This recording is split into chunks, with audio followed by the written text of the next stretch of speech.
Okay, Siman Kuf Peites, page 624. So we were talking last time about prophecy and that Hashem sends prophetic messages to his prophets through images, through pictures. So he's going to discuss more about these pictures. What's the reason?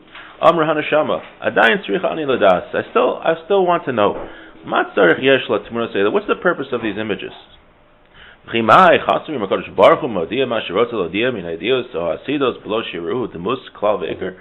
Hashem wanted to convey a message to a prophet, or wanted to tell him the future, isn't there another way to do it besides sending him pictures? What's the purpose of doing it through images and pictures?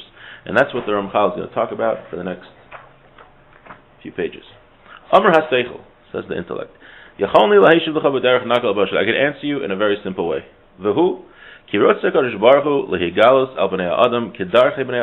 wants to reveal to humans the way that humans normally operate, on their terms, on human terms.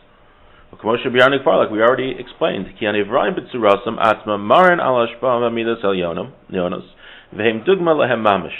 Hashem is speaking to a prophet is a human being. He wants to speak to the prophet on his own terms. Humans can see things, we can see pictures. So that's how Hashem wants to send him messages. And he says, like we said earlier, every image is a representation of certain spiritual forces in the world, certain emanations that Hashem wants to reveal to him. So Hashem shows him an image which is the result, a representation of that emanation.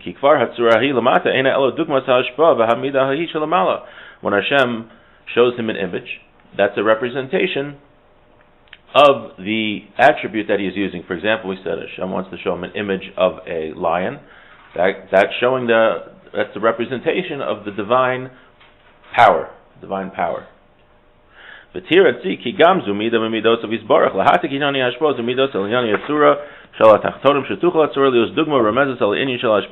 how these pictures are hints to these forces. And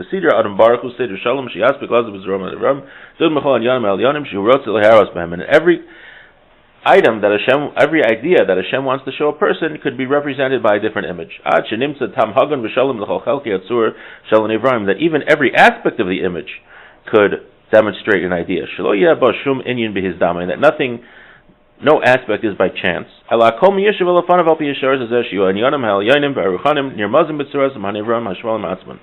That every single spiritual force, spiritual power is represented, is hinted to in these images. So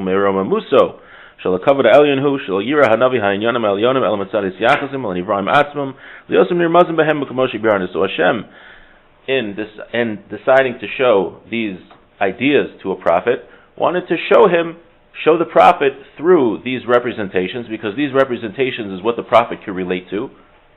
Pictures, right? Instead of giving esoteric ideas to the prophet in a different way, Hashem says, I'm going to show him through pictures, and the prophet knows that each of these pictures represents a different aspect of Hashem's emanations, a different aspect of how Hashem is going to be dealing with the world. But he continues, there's actually a deeper reason why Hashem shows images to prophets, and that's the way he communicates with them. There's a deeper idea here. Now,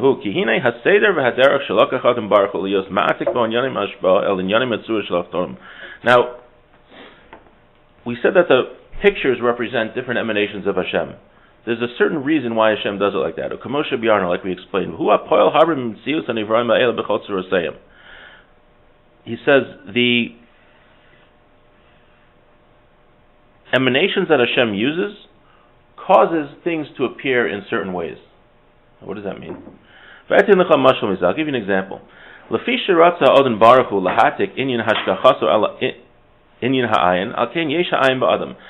Hashem wanted that there be a representation of how God looks over every creation in the world, and he wanted that to be represented through an eye.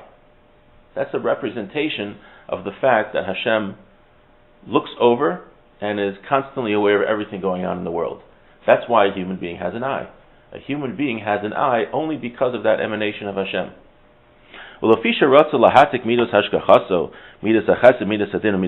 Now also, since Hashem wanted a physical representation of the fact that he employs the attribute of kindness, the attribute of justice, and the attribute of mercy. El inyan hagavanim, halavan ha'adam v'hayorek. Therefore, an eye has three parts. He says a white, a red, and a green. Not sure what the red part is. Maybe the vessels. Therefore, there are three parts of an eye.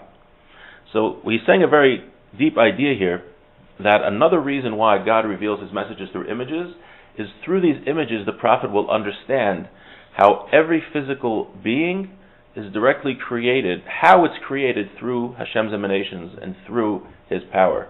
So the reason a human being has an eye is because Hashem wanted a physical representation in the world of the fact that he looks over and watches all of creation. And a prophet can learn why a person has an eye, why he has two arms, why he has two legs. All of this is based in the spiritual world. So it's not just by chance that God made us the way we are, but our entire body and every aspect of our body is a direct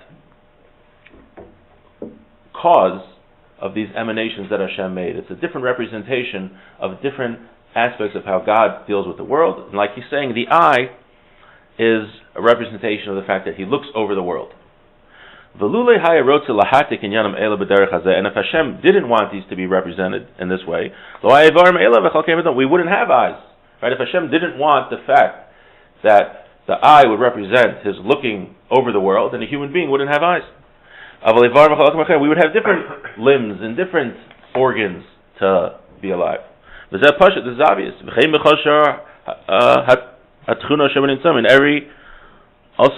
This applies to every other characteristic in creation. And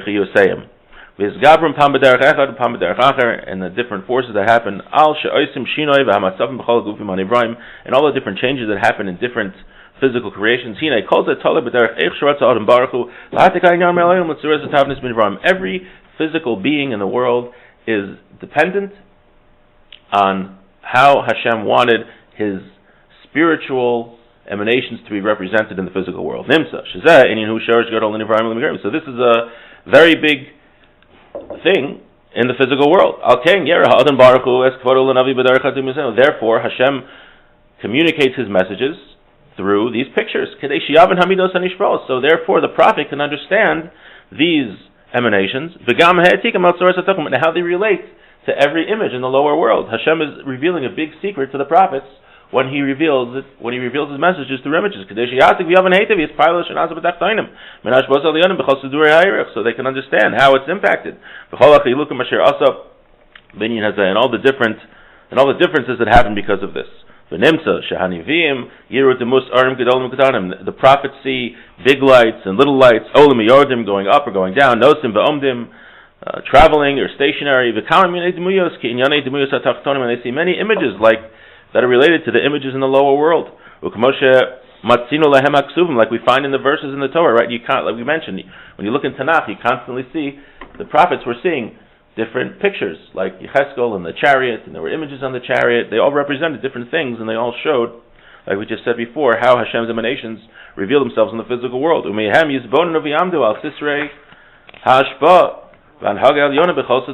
through this, the prophets were able to understand the secrets of how Hashem created the world.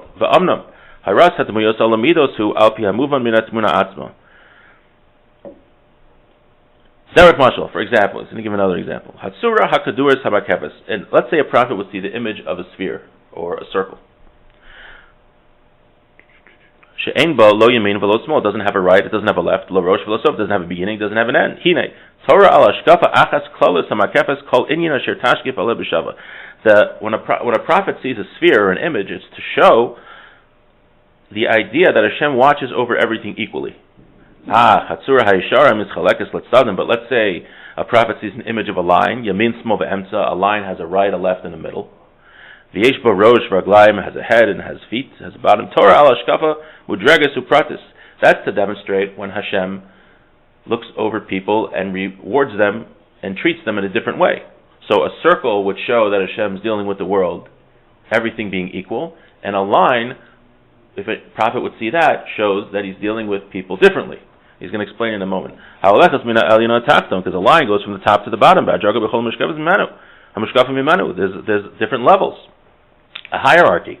In even a difference and there's even a difference in the details. These are on the right, these are on the left. So what is this idea of the circle and the line? There's one way that Hashem looks over the world, that He wants the world to exist. Hashem wants to keep the world going, so He puts a certain life force in the world to keep the world going. In this type of hashgacha, how Hashem is looking over the world, there's no difference between different species and different things. V'lo ben ish la'ish, between two people it's exactly the same. Just like we need the constellations in the sky for the existence of the world, so too we need a mosquito and a fly. So just like Hashem looks at the constellations and these celestial bodies and gives them a power to exist, just like He gives a fly to power to exist. This is represented by the circle. Hashem's looking over the world encompasses all of creation in exactly the same way. However, there's also an aspect of Hashem looking over the world where He judges creatures based on how many mitzvahs they do or how many averos they do. That is a hashgacha that is individualized for each person based on how they act. Hashem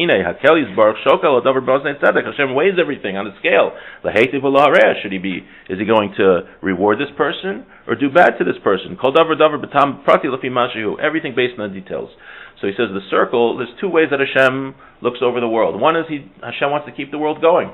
So that's represented by a circle, because everything is equal. And just like Hashem wants to keep the constellations or human being to keep existing, He wants a fly to keep existing, because everything is necessary for human beings to serve Hashem in this world. However, there's another hashgacha represented by a line, that no, everyone is treated differently. Someone who does more mitzvahs will be treated better. Someone who does more averos will be treated worse. And Hashem judges us individually. So he started here, just to summarize, the idea, or the question that the Neshama was asking the Seichel is, we know that Hashem communicates with human beings, and Hashem could communicate with human beings any way He wants. So why does He do it through images and pictures? The reason is, one is because Hashem wants to communicate to humans on their terms, and human beings know that certain images hint to spiritual forces. And the other reason was much deeper, that the reason that a human being looks like he does and everything else looks like it does, that's a direct representation of the spiritual world. The source of everything is the spiritual world. And the example he gave is that the reason that we have eyes is because Hashem wanted a representation of His hashgacha, the fact that He looks over the world represented by the eye and even the different details of the eye. The whole source of everything is the spiritual world. Obviously this is a lot different than just a chance of evolution. You couldn't have a diametrical